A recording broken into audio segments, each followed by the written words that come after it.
বন্ধুরা, হাত পা মুখ গ্লাসের মতো চকচকে করতে চাও? তাহলে এই উপায়টি শুধুমাত্র সপ্তাহে দুবার করে নেয়। তোমার হাত পা মুখ একেবারে চকচকে হয়ে দীর্ঘদিনের পুরনো জেদি ময়লা সব কিছু তুলে স্কিনকে একেবারে ব্রাইট করে দিবে। আসসালামু আলাইকুম রহমতুল্লাহ। প্রিয় দর্শক, সবাই কেমন আছে? আশা করি সবাই ভালো। দর্শক, প্রচণ্ড গরমের সময় আমাদের স্কিন কিন্তু একেবারে কুঁচকে যাচ্ছে, লালচে ভাব হয়ে যাচ্ছে এবং পোড়া পোড়া ভাব হয়ে যাচ্ছে। দর্শক, বিশেষ করে হাত পা একেবারে কালো হয়ে যায়। আজকে এমন একটা রেমেডি তোমাদের সাথে শেয়ার করবো, যে রেমেডি একবার ব্যবহার করলে দীর্ঘদিনের ময়লা সব কিছু তুলে স্কিনকে একেবারে টান টান ফর্সা উজ্জ্বল করে দিবে। সেটার জন্য প্রথমত আমি যে জিনিসটা নিয়েছি তোমরা দেখেছো, সেটা হচ্ছে লেবু। আমি এখানে একটা পাকা বাতাবি লেবু নিয়েছি। হ্যাঁ দর্শক, লেবু নেওয়ার সময় অবশ্যই তোমরা এই সতর্কতাটা অবলম্বন করবে, যাতে লেবুর ভিতরে যে সাদা ভাব থাকে খোসা জাতীয়, সেটা যেন একেবারে না আসে, শুধুমাত্র যেন লেবুর যে রসটা সেটাই আসে। এই যে লেবুর রস ট্যানিং দূর করে, ব্লিচের কাজ করে, ছোপ হালকা করতে সাহায্য করে, ময়লা তুলে পরিষ্কার করে দিতেও সাহায্য করে। সব থেকে বড় জিনিস হলো দীর্ঘদিনে জমে থাকা নোংরা ময়লা একদম তুলে পরিষ্কার করে দেয়। দর্শক, এখানে আমি একটা কথা বলি, অনেকের স্কিনে লেবুর রসটা শ্যুট করে না, সেক্ষেত্রে তোমরা এখানে টমেটোর রস ব্যবহার করতে পারো। বাট আজকের এই রেমেডিটা আমি শুধুমাত্র হাত পা এবং ঘাড় এসব কিছুর জন্য তৈরি করতেছি। সেক্ষেত্রে আমি এখানে লেবুর রসটা একটু বেশি ব্যবহার করেছি, কেননা দীর্ঘদিনের ময়লা দূর করতে 100% কাজ করে।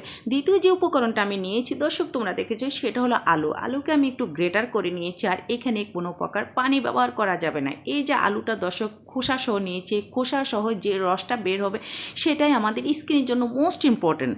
এই যে আলুর রস স্কিনের ব্লেমিশেস দূর করে, আলুর রস পিগমেন্টেশন দূর করে, আলুর রস স্কিনকে ব্রাইট করে, কারণ আলুর রসে ব্লিচিং প্রপার্টিও থাকে। বিশেষ করে দর্শক, আলুর রস রোদে পোড়া ত্বকে কিংবা কোনো রকমের দাগ চুপকে দূর করে।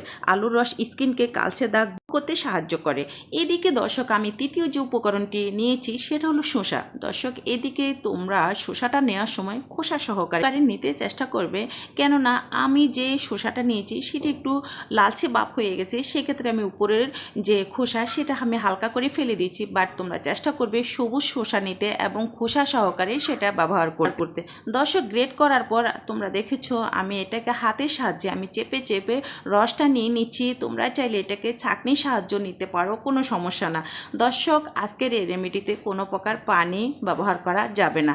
এই তিনটা উপকরণকে আমি খুব ভালোভাবে মিশিয়ে নিচ্ছি।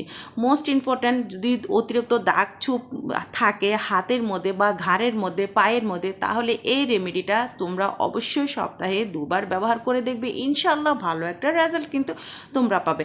এরপর আমি যে উপকরণটা নিচ্ছি দর্শক, দেখেছো, একদম খাঁটি অ্যালোভেরা। দর্শক, এই খাঁটি অ্যালোভেরাতে রয়েছে ভিটামিন এ, সি এবং ই, যা শক্তিশালী অ্যান্টিঅক্সিডেন্ট হিসেবে কাজ করে। এটি ত্বকের বলিয়ে রেখা রোধ করতে সাহায্য করে।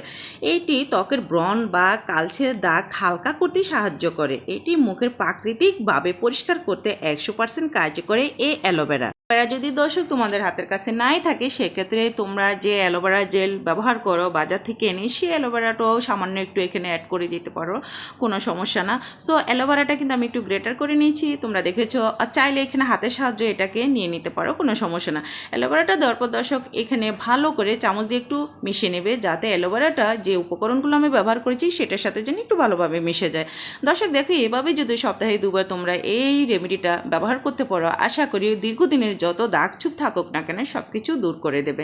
এরপর আমি এখানে যে জিনিসটা দিয়ে দিলাম দেখেছো, সেটা হচ্ছে নারকেল তেল। এই নারকেল তেল দর্শক, এটা আমাদের স্কিনের জন্য কতটাই গুরুত্বপূর্ণ তোমরা জানলে একেবারে অবাক হয়ে যাবে, এবং সবসময় নারকেল তেলটাই ব্যবহার করতে চেষ্টা করবে। নারকেল তেলে রয়েছে লোরিক অ্যাসিড, এটি ত্বকের ব্যাকটেরিয়া ধ্বংস করে ব্রণ কমাতে সাহায্য করে। নারকেল তেলে রয়েছে লিনোলিক অ্যাসিড, যা ত্বকের আর্দ্রতা বজায় রাখে। এর মধ্যে রয়েছে অ্যান্টিঅক্সিডেন্ট, যা ত্বকের বলিরেখা কমাতে সাহায্য করে ও ত্বক টান টান রাখে। তেলটা আমি এই উপকরণগুলোর সাথে একটু ভালো করে মিশিয়ে দিচ্ছি।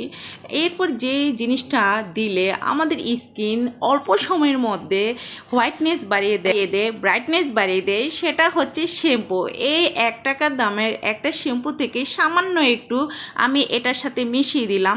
দর্শক, এই যে সামান্য একটু শ্যাম্পু, এটা আমাদের স্কিনের জন্য মোস্ট ইম্পর্ট্যান্ট। বিশেষ করে দর্শক, দীর্ঘদিনের দাগ ছুপ দূর করে স্কিনকে একদমই টান টান গ্লাসের মতো চকচকে যদি যদি তোমরা করতে চাও তাহলে অবশ্যই এই যে উপকরণগুলো আমি নিয়েছি এই উপকরণের সাথে সামান্য একটু শ্যাম্পু তোমরা অ্যাড করে দিবে। শ্যাম্পুটা দেওয়ার পর অবশ্যই চামচ দিয়ে একটু ভালোভাবে এটাকে মিশিয়ে নিতে হবে। মেশানোর পরে এখানে আমি এখন যে পাউডারটা ব্যবহার করতেছি সেই পাউডারটা হলো বেসন। দর্শক, এই যে বেসনে প্রচুর পরিমাণ জিঙ্ক থাকে যা ব্রণ কমাতে সাহায্য করে। বেসন ত্বকের পিএইচ লেভেল ঠিক রাখতে সাহায্য করে, ত্বকের আর্দ্রতা ভারসাম্য রক্ষা করতে সাহায্য করে। এই যে শ্যাম্পু, দর্শক, শ্যাম্পুর সাথে এটাকে একটু ভালোভাবে মিশিয়ে নেবে। মিশানোর পর দর্শক সময়ের জন্য এই রেমেডিটাকে একটু রেস্টে রেখে দিতে হবে। এই রেমেডিটা এমন একটা রেমেডি দর্শক, এটি 10 গুণ ফর্সা উজ্জ্বল ঝকঝকে করে দেবে। হাতে পায়ে যতই ট্যানিং পড়ে থাকুক, কালো দাগ চুপ থাকুক দর্শক, এই রেমেডির মাধ্যমে তোমরা একটা ভালো রেজাল্ট পাবে। দর্শক, এটা যদি তোমরা স্কিনে ব্যবহার করতে চাও সেক্ষেত্রে আমি একটা কথা বলবো, লেবুর রসটা একটু কমিয়ে দেবে, কমিয়ে তারপর তোমরা স্কিনে ব্যবহার করতে পারবে। আর এখানে আমি যতটুকু শ্যাম্পু দিয়েছি তোমরা দেখেছো এই রেমেডির মধ্যে, অতটুকু শ্যাম্পু কিন্তু আমাদের মুখে ব্যবহার করা যায়, কোনো সমস্যা না। চাইলে তোমরা এই রেমেডিটা অবশ্য মুখেও ব্যবহার করতে পারো এবং ছোট বড় বয়স্ক মধ্যবর্তী সবাই এই রেমেডিটা ব্যবহার করতে পারো। এটা একদমই ন্যাচারাল একটা রেমেডি, এখানে কোনো প্রকার কেমিক্যাল নেই। কেমিক্যাল ছাড়াই এই রেমেডিটা তৈরি করে নিলাম। দর্শক, লাস্ট যে জিনিসটা আমি দিয়েছি তোমরা দেখেছো সেটা হলো কফি। এখানে আমি ব্ল্যাক কফিটাই ব্যবহার করেছি। আর ব্ল্যাক কফিটা আমি কেন ব্যবহার করলাম তোমরা জানলে একদমই অবাক হয়ে যাবে। এই ব্ল্যাক কফিতে প্রচুর পরিমাণ প্রোজেনিক অ্যাসিড কোলিফেনল থাকে। এগুলো ত্বকের কালো দাগ হালকা করতে সাহায্য করে। এই কফির গুঁড়ো ত্বকে উপর জমে থাকা মৃত কোষ সরিয়ে দেয়, ফলে ত্বক নতুন ও উজ্জ্বলতায় প্রকাশ পায় এবং যে মেস্তা দাগ হয় সেগুলো হালকা করতে সাহায্য করে। এই কফিতে রয়েছে নাথেইন যা রক্তের সঞ্চালন বৃদ্ধি করে, এর ফলে ত্বক সুস্থ ও হেলদি থাকে। দর্শক, রেমেডিটা তৈরি করার পর প্রথমত আমাদের স্কিনে যে কাজটা করতে হবে সেটা হলো সামান্য একটু নারকেল তেল দিয়ে আমাদের হাত পা মুখ ঘাড়কে মাসাজ করতে হবে। দর্শক, যদি তোমরা নারকেল তেলটা ব্যবহার করতে না চাই সেক্ষেত্রে এইখানে তোমরা গ্লিসারিনটা ব্যবহার করতে পারো। বাট নারকেল তেল আমাদের স্কিনের জন্য কতটা গুরুত্বপূর্ণ সেটা আমি সব সময় শেয়ার করতে চেষ্টা করি। অবশ্যই কুচকানো ভাব যদি তোমরা দূর করতে চাও, স্কিনকে টান রাখতে চাও এবং বয়সের ভাব কমাতে চাও তাহলে স্কিনে সব সময় চেষ্টা করবে নারকেল তেল ব্যবহার করতে। তাহলে কি বয়সের যে একটা ছাপ থাকে সেটা কিন্তু স্কিন থেকে চলে যায়, কুচকানো ভাবটাও কিন্তু স্কিন থেকে চলে যায়। দর্শক, নারকেল তেল দেওয়ার পর তোমরা একটা জিনিস অবশ্য করবে, সেটা হচ্ছে নারকেল তেলটা যাতে একটু শুকানো ভাব হয়। যখন বুঝবে যে নারকেল তেলটা শুকানো ভাব হয়েছে, স্কিনটা সফট হয়েছে, ধরে দেখবে, তারপর তোমরা এই রেমেডিটা ব্যবহার করবে।